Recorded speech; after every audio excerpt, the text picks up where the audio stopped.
Well, I'm glad that's out of the way. Sup guys, it's your boy, SonicHaXD, and today we're going to be talking about the world of Arcana. Ooh, no nail polish. Ooh. So if you guys don't know, this is a follow-up video of my previous video I made, which is the Mortal Kombat 2021 Sucks video. And in that video, I basically just kind of like give a very easy synopsis of the Arcana. However, I had a lot I wanted to say, and I thought I should just make a separate video gushing and just talking about the Arcana topic. And that's what we're going to be doing today.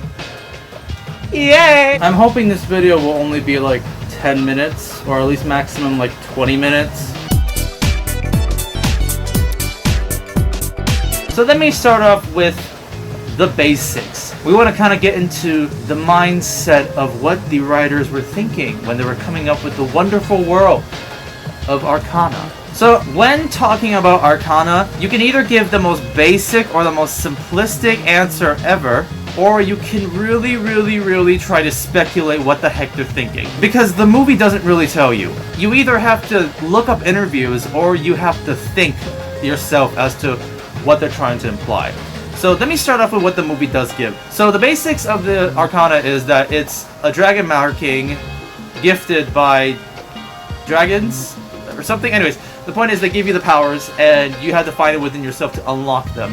And the other confirmed information we get is you must find the truth in you in order for you to unlock these powers. Focus on what you can't deny. Find the truth in you. That's all we've got for now. So everything on from this point on is either information I've gathered from interviews or speculation.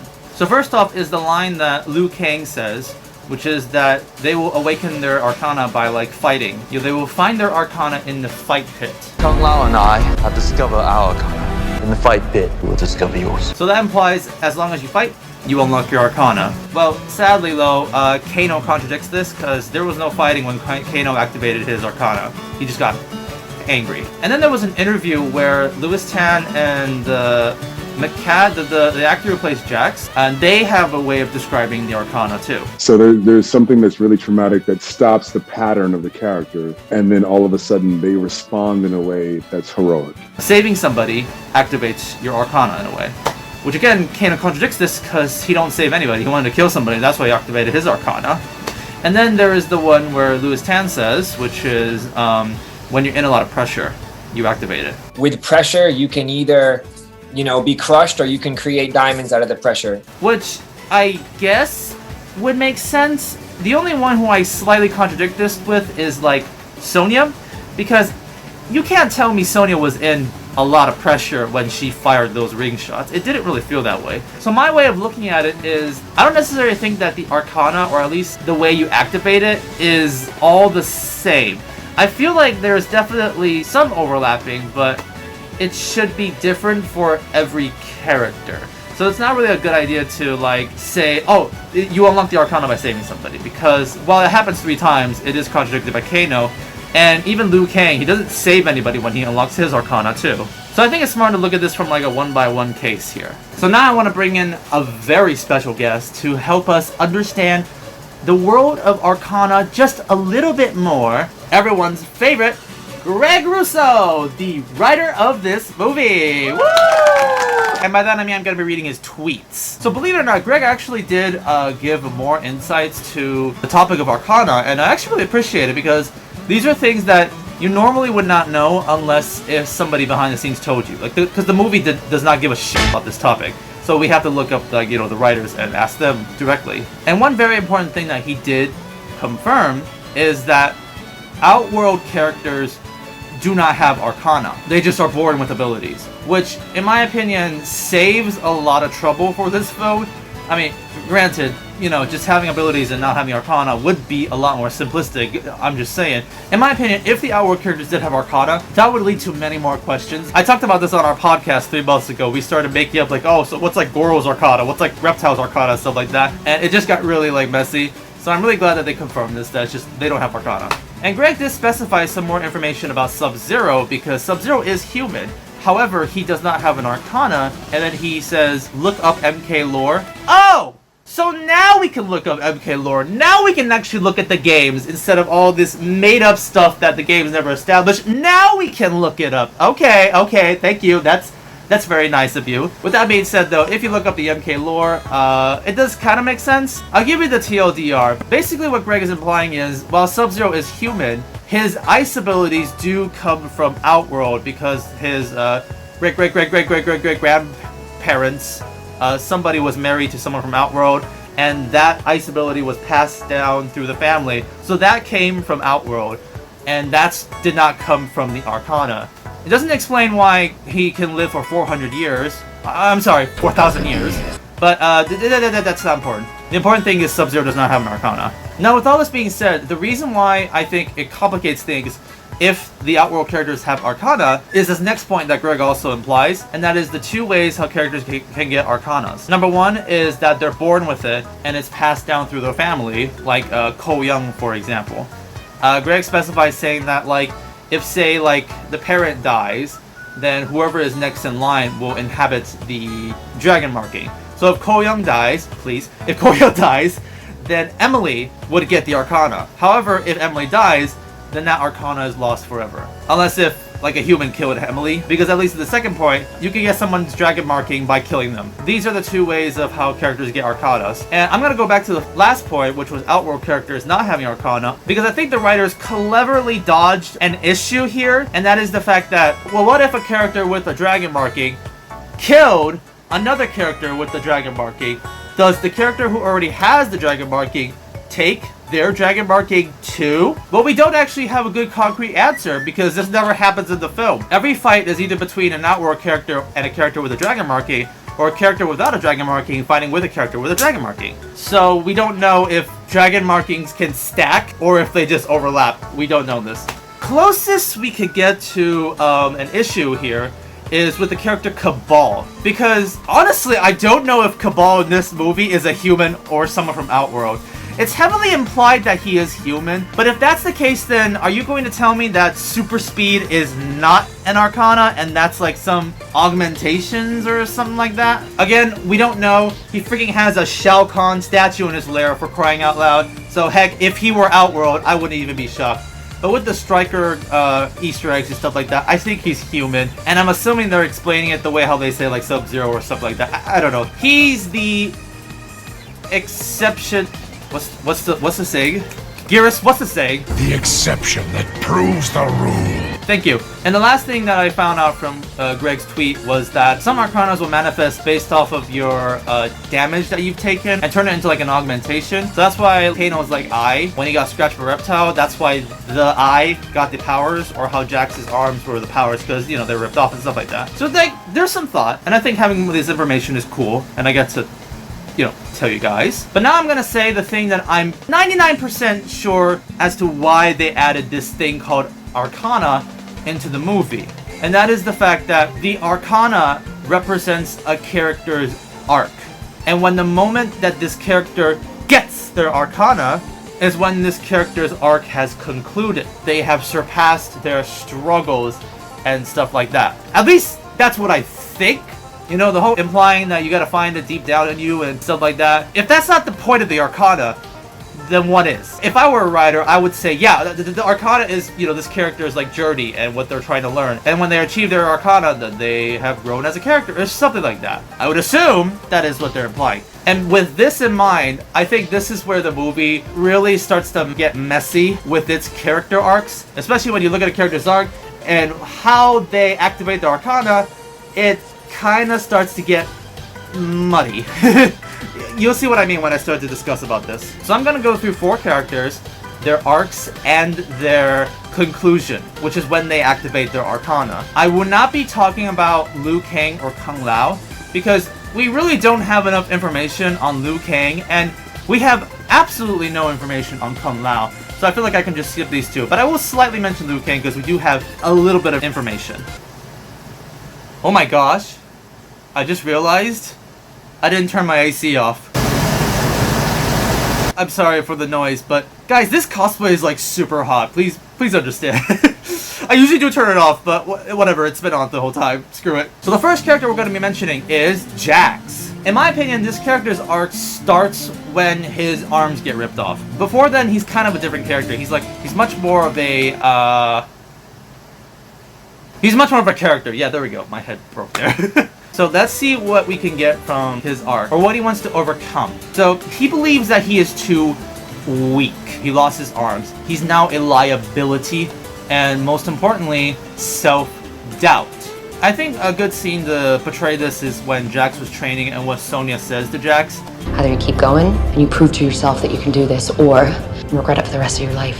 So Jax's arc is about how he doesn't believe in himself anymore. And I feel like that's a really fine character arc to have in your story, and a good way to see a character grow and stuff like that. So now let's look at how Jax gets his Arcana. He gets it by saving somebody. Okay, it loosely connects to his arc in the beginning about how, I'm trying to make it too complicated, but it really is just that simple. It's, I guess, he believed in himself, and that's, did you see what I mean? This whole Arcana thing, it kind of messes your head around. Because I look at the movie and I'm thinking, okay, he saw Sonya in trouble, and that's why he wanted to save her. Boom, bam, bam, done. But if you look at the beginning of the movie, it's more about the fact that he had self-doubt. He thought himself was too weak. But I guess that was all also solved because he wanted to save Sonya or something like that. It loosely connects, it kind of works. But in my opinion, I think this is kind of a weak portrayal about this concluding arc or reason as to why he can activate his Arcana. Now, I'm gonna go into fan fiction territory and say how I would do this. What I would think of is, now make a scene where like Sonya is about to get like killed by Reiko or something like that, and she's in a position where she can't fight, and Jax has to protect her, but then Sonya's like, no, you're gonna like hurt yourself, you're gonna get yourself killed, and Jax doesn't care. Jax knows he has no way of winning. He's absolutely too weak to even win against him, but he doesn't care, because that's what true inner strength is. It's not about looking at the situation being like, oh, there's no way I can win. No, it's about doing the right thing, and it's about not giving a damn and just trying to fight the evil, even though you know you can't win, because that's what true inner strength means, and that's how he unlocks his Arcana. The example I'm thinking of here is Moomin Rider from One Punch Man. That's literally who I'm thinking about right now, about this analogy. That's just how I think about this situation, and that's just my opinion. You know, don't need to take it too seriously. But yeah, overall, I would say Jax in this movie is, I would give a rating of fine. I get what they're doing. I just think it's not that great. It's not offensive, it's not bad, it's just eh. So next up, we got everyone's favorite, Kano. So Kano's more of an interesting case, and I'm also only going to be speculating his character arc before the moment he turns bad. After that, we don't care. The movie doesn't care about his arc anymore after that. If we want to look at this character's arc, he's not really a good guy. Even the movie doesn't really believe in him. So to see this character growth and have an arc is an interesting speculation, I guess is one way I'll put it. So let's look at his arc. He's got trust issues. He's doing it only for the money. But I think the most important thing about this character is self-esteem. You know, kind of like Jax. He doesn't believe in himself. Not necessarily that Kano doesn't believe in himself. It's more that everybody doesn't believe in Kano, which makes Kano have to prove himself. Because they keep talking down to Kano throughout the film. So I feel like Kano has to try to deflect that. You were never chosen. Fate has better standards than you. Too many beers, huh? Powerless, arrogant. And the moment that it kind of breaks him is definitely in the dinner scene, which is the conclusion to his arc.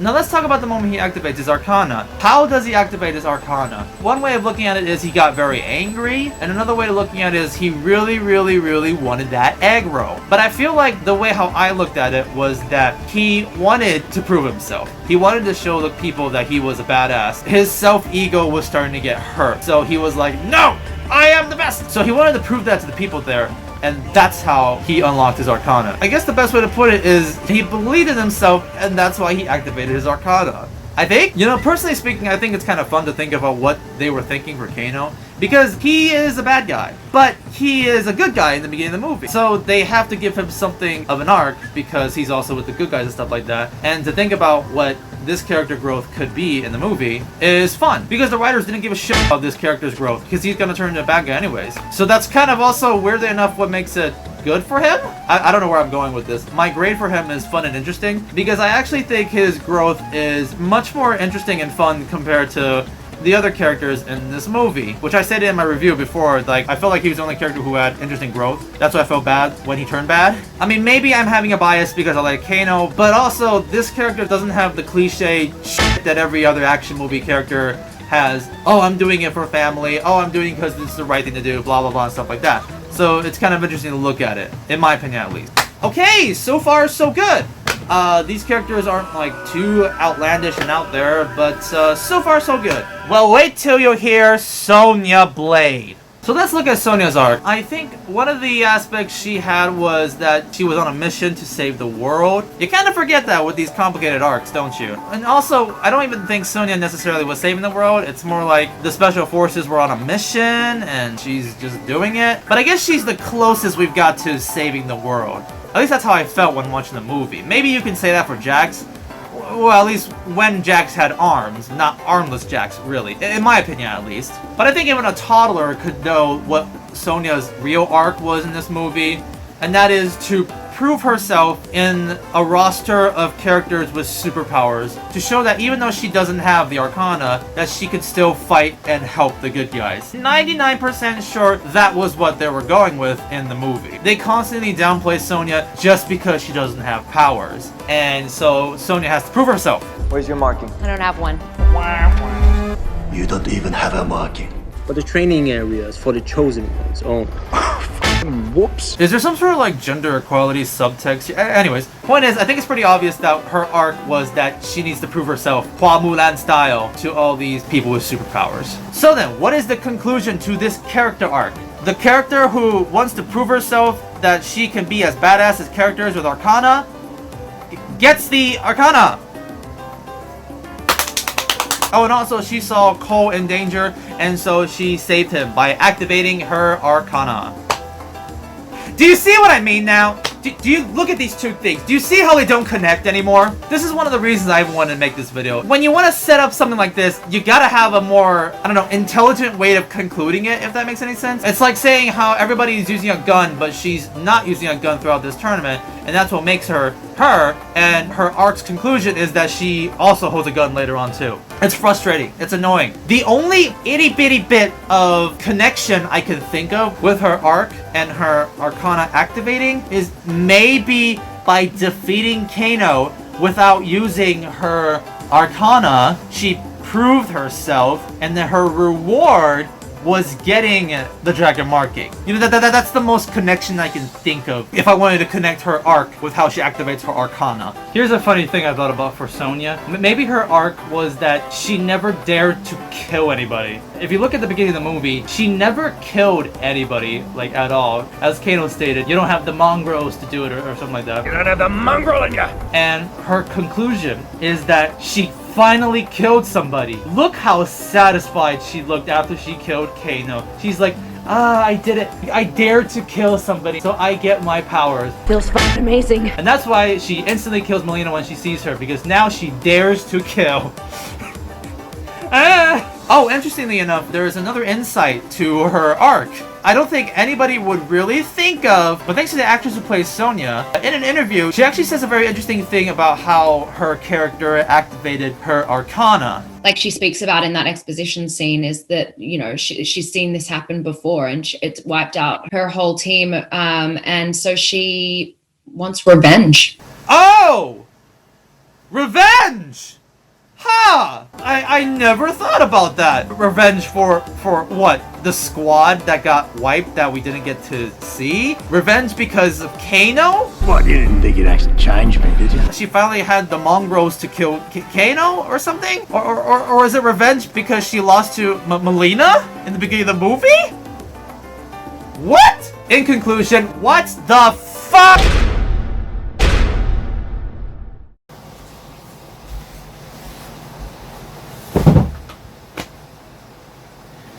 Hey y'all, Sonic here to re-record footage that I did yesterday because my camera angle was too low, so it cut off my face for the whole entire video. Woo! I have to rant again about Mortal Kombat making my head hurt. Hurt, I say! Reptiles of wisdom. Give me your knowledge. Look at this, guys. It's Liu Kang from Annihilation. I'm tired. My head hurts. It's hot. But I must persevere. Persevere. Vi. Persevere. Because the good people at home deserve to know the greatest arc out there. That is Ko Young's journey of achieving his Arcana. I must deliver that to my viewers. All right, I'm pumped up again. I'm ready to go. Let's go, ladies and gentlemen. That's rant about. Well, that's just the camera first.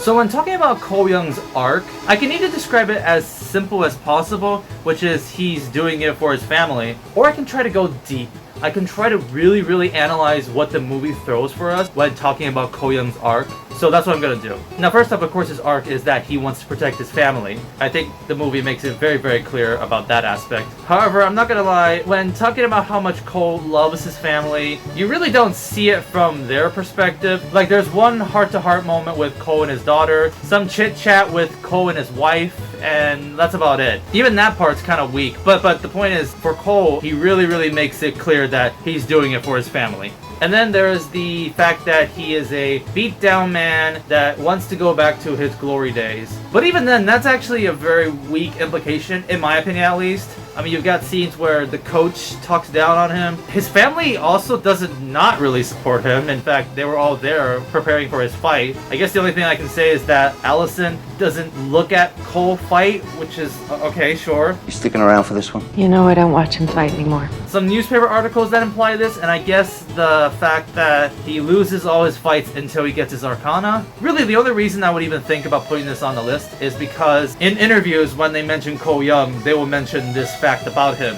But he's also a man who's missed his mark, who's missed his chance, has missed his opportunity as a man. So that's why I decided to put this on the list too. There's also an arc about Ko Young where he's kind of looking for his purpose. Like, he doesn't know how to activate his Arcana. He doesn't know what he's fighting for. What am I fighting for? Sorry, I had to do that joke. That one thing that Liu Kang says, pain. Pain is the ultimate catalyst. Kind of weird, but this actually does make sense, and I'll get more into it later on. And then there's the arc of Ko Young honoring his bloodline, where Raiden explains to Ko Young saying that you are a descendant of the greatest ninja to ever walk this earth, Hanzo Hasashi. But then Raiden looks down upon Ko and says, like, you're complete garbage, your lineage is ruined. So there's also a bit of that arc where Ko Young doesn't want to put his ancestors' name to shame. And I'm not gonna lie, I didn't really get this implication, but, you know, the fact that they have to save the world, they gotta go to the tournament to save Earth, I don't think Ko really cares about that. Like, when Jax was saying this, he was like, I don't care, you got the wrong guy. But it wasn't until Jax says they're hunting your family down, was when Ko was like, oh, okay, yeah, I'll fight, okay, sure. The world? Fuck that. My family? Family? Oh, messing with the wrong Cole here now. I think the only time I ever felt like Cole had the motivation to save the world was when he gave that speech in the void, when everyone else has given up and he was like, we can't give up yet, we gotta go fight back. We gotta save the world. But mostly my family. But save the world! I think, again, everything here I said, all these I'm throwing out here are all just speculation. I don't know if it's true or not. That's what I got from the movie. And the conclusion to this arc, the moment he activates his Arcana, is for saving his family. Yay! Out of the snake! Out of the snake! Cole sees Allison about to get killed off, so that's when he activates his Arcana. I think it's a pretty clear cut as to what his arc ultimately ends up being. But let's speculate some more. Let's speculate and see what else we can get here. This does apply to what the Jax actor said at the interview, where the traumatic intervention makes a character act in a heroic way thing because he's saving his family. Also, what Louis Tan said himself, how when a character is in a lot of pressure is also when he activates their Arcana. So, like, obviously Cole has been punched like 5 times by Goro, and at the end he sees Allison about to die, so that gives him a lot of pressure and activates his Arcana. Okay, sure, totally. Taking the pain. Yes, we're coming back to this. Here comes bullshit speculation time. In the beginning of the movie, the coach tells Ko Young that fighting isn't just about throwing punches. Fighting requires both attacking and defending, not just throwing punches. You should try it sometime. It's about being smart, having a tactic, controlling the cage, being defensive. And because Cole has been taking the pain from Goro so much, he starts to learn about being more defensive. And because he's defensive, he is protecting his family. And that's why he grows armor, to protect his family. Now give me my damn Oscar award. That's one implication, of course. I don't know if defending and protecting is... Why do I keep doing this? I don't know if defensive and protecting are necessarily like the same thing. Like if they really wanted to give the implication that Cole Young is protecting people, then I think they could have given him like a shield maybe. But then I guess it's too similar to Captain America.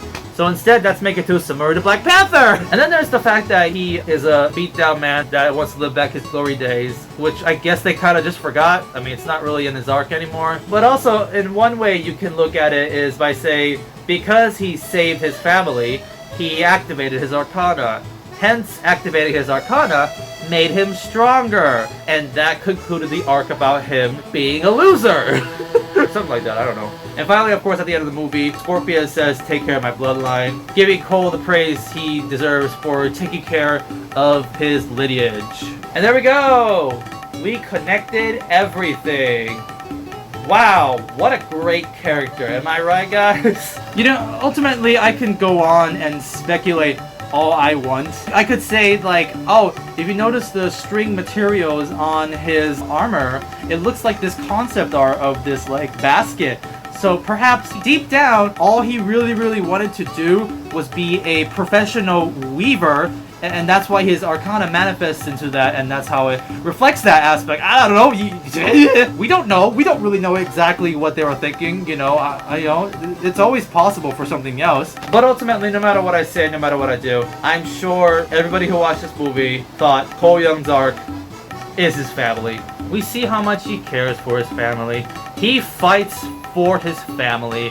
When he sees his family in danger, that's when he activates his Arcana. And at the end of the movie, he saves his family. And also, he makes Scorpion proud, which is his family ancestor. So in conclusion, family! Are you sure you're not in the wrong series, Cole Young? You know, Fast and Furious is just right next door. Like, I'm sure they're always welcoming new family members. I'm sure Vin Diesel will be very happy for you to join their family. They've only been what, 9 or 10 films now, so it's not too late, Cole. You can always you have my condolence to go over there, no problem. So to recap, Jax's arc is self-doubt, and Jax's conclusion is he lifts the self-doubt away. Okay, sure, it's an okay arc. Kano's arc is his low self-esteem, and ultimately he proves it to them that he's not weak by shooting a laser out of his eye.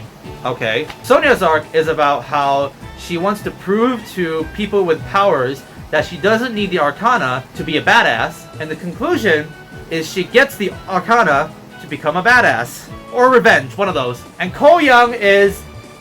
family! But if we look really deep and if we speculate, we'll notice a lot of things, but ultimately family. What a messy pile. This movie was basically just throwing a bunch of things at the screen and seeing what will stick and what will land and what will the audience connect to. But they never really commit to any one of them. And it just makes for a bunch of messy things. The character arc and the Arcana just really barely fit with each of these characters. And it makes it very messy. Why don't we talk about the 1995 version of Liu Kang and compare it with these guys? Liu Kang's arc is that he wanted revenge for his brother's death. And that was the reason why he joined the Mortal Kombat tournament. And of course, Raiden is telling him, that's not the right way to approach this, man. It's gonna harm you more. And throughout the journey, he meets new people, and he grows with them. And ultimately, the conclusion for his character is he learns that revenge is nothing but a selfish desire of his, especially when the world is at stake. Instead of fighting for revenge, he's fighting to save the world, to save his friends. The responsibility of the chosen one. And honestly, I think that's a pretty great arc. And now here's Cole Young's, by the way. I'm not reading that. You can read that yourself.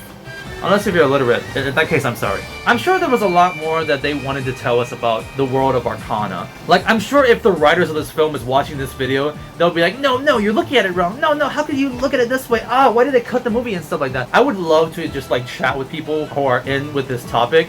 I mean, sadly, Greg Roost has blocked me, but I completely understand the fact that there must have been a lot more that they wanted to say. I mean, heck, I would never know the fact that Outworld characters did not have Arcana unless I looked up his tweet. And that's never said in the movie. Like, I understand that whatever they wanted to say must have got shafted in the end product. However, despite all this, I still think the Arcana is a really bad idea for this franchise. Even the people who like this movie, I don't think I've seen anyone praise the fact that the Arcana is in this movie. It's either people hate the fact that it's in it, or they just don't mind. But nobody says like, oh, yes, thank you. We needed you guys to explain how Liu Kang can shoot fireballs and stuff like that. No, I don't see anybody out there saying that. And if there is, I would be very interested to know why you like Arcana. You can always comment down below and tell me why. I'm interested. I'm really interested. In conclusion, Arcana is dumb. However, when you really look into it, you'll find out that it is much more complicated. And that makes it dumb.